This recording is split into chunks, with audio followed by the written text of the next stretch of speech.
Argentina. À l'évocation de l'Argentine, on songerait au tango, au foot avec Messi, Maradona ou Di Maria, ou encore au maté. Seulement, c'est d'un tout autre sujet dont j'aimerais vous parler aujourd'hui.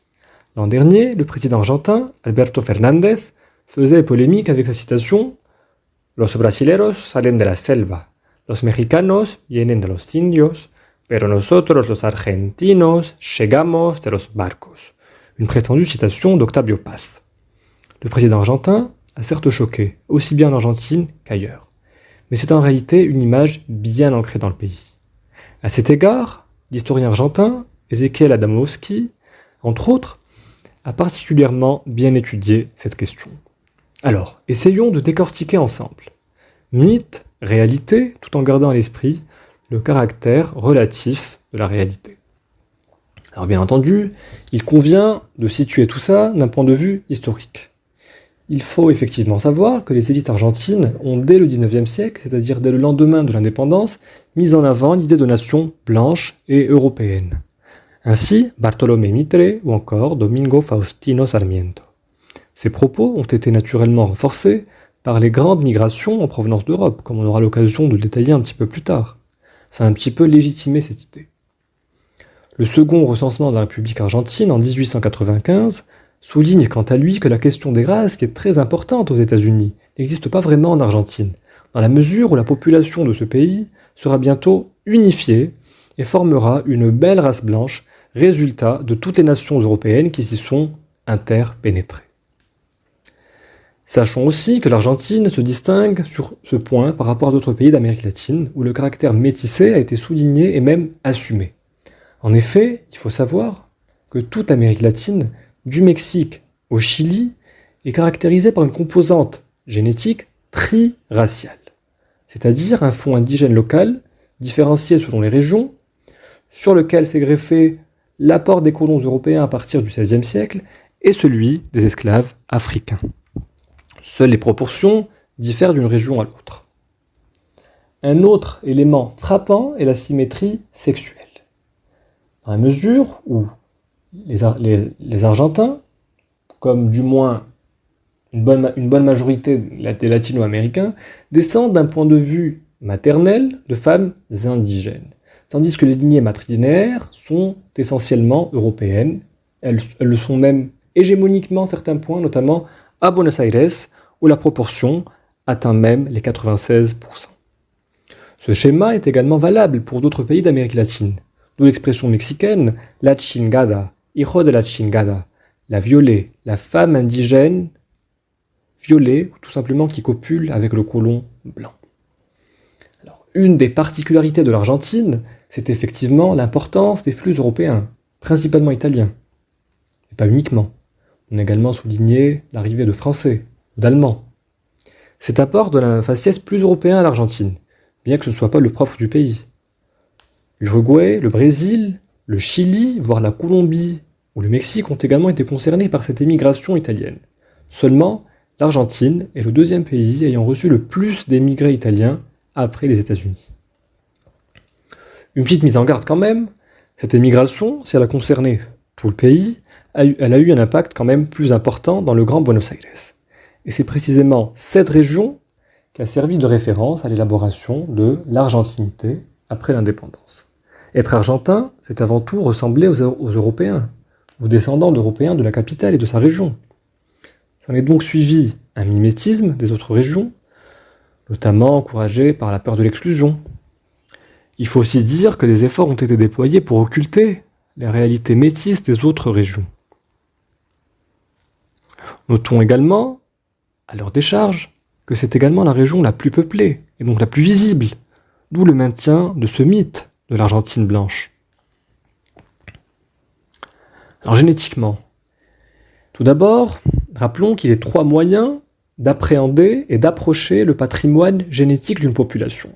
La lignée Y, exclusivement transmise de père en fils, la lignée matrilinéaire, de mère en fils, de mère en fille, et l'autosomal, c'est-à-dire les autres chromosomes non sexuels hérités de manière plus ou moins équitable des deux parents. Alors, comme on le soulignait, les lignées matrilinéaires sont majoritaire pratiquement partout. Alors une étude, dont j'affiche la référence, publiée en 2008, le démontre de manière formelle. Elle se basait effectivement sur 812 individus non apparentés originaires de 20 populations argentines différentes. Ce qui en ressort, c'est que 76% des lignées mitochondriales sont d'origine amérindienne. Seul Buenos Aires se démarquait avec seulement 41% des lignées. 41%, c'est pratiquement la moitié, mais c'est des proportions bien moindres par rapport à d'autres régions du pays. Néanmoins, étant donné que c'est la région la plus peuplée du pays, forcément, l'apport européen tend à être plus visible. Selon une autre étude, dans certaines régions du Nord, Corrientes, Formosa, les pourcentages frôlent même les 90%. Cette petite parenthèse m'a semblé importante, dans la mesure où il existe une idée reçue en Argentine, selon laquelle il y aurait une corrélation entre les migrations de pays voisins, notamment le Chili, le Paraguay, et l'augmentation de la composante indigène. Effectivement, on assimilerait un petit peu l'apport indigène à cette émigration. Seulement, l'exemple de Corrientes et de Formosa nous démontre clairement le contraire. Car c'est à Corrientes qu'on a signalé le plus haut pourcentage de lignées mitochondriales amérindiennes, avec une proportion de grand-mères nées à Corrientes et non pas dans un autre pays d'Amérique latine plus élevée. On a même pu être plus précis en démontrant la remarquable continuité dans certains secteurs, notamment dans la province de Córdoba, où, je cite, la différence entre les restes préhispaniques et la population actuelle est plutôt insignifiante, notamment l'haplogroupe des 1J.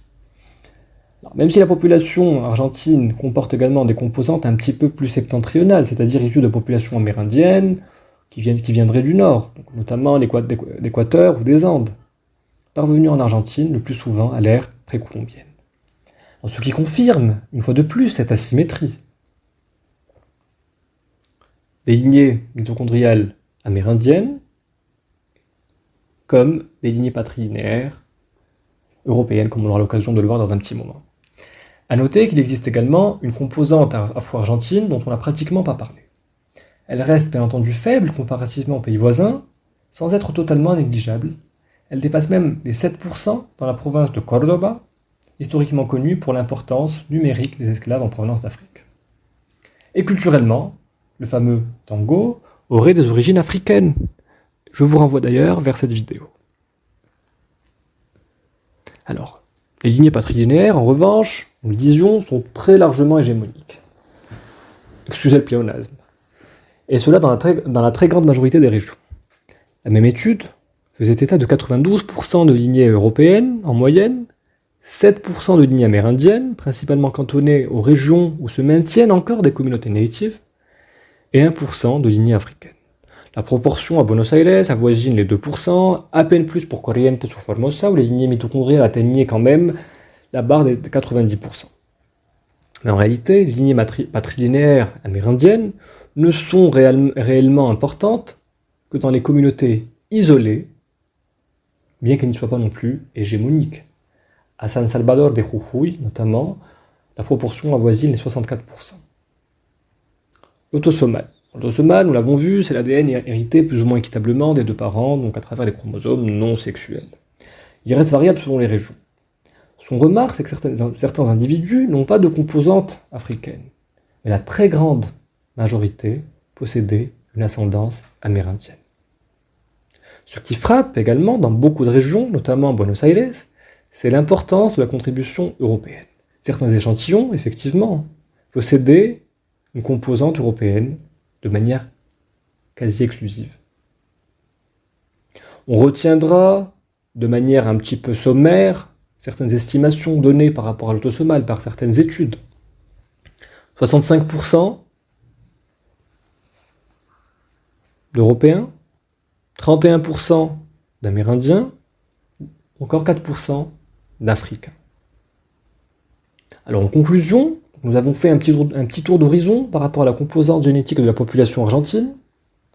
Et bien entendu, il faut différencier entre culture et génétique.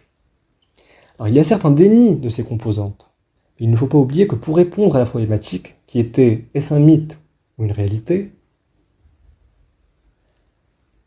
nous devons rappeler que c'est d'Europe que sont venus les grands repères et références de la culture argentine.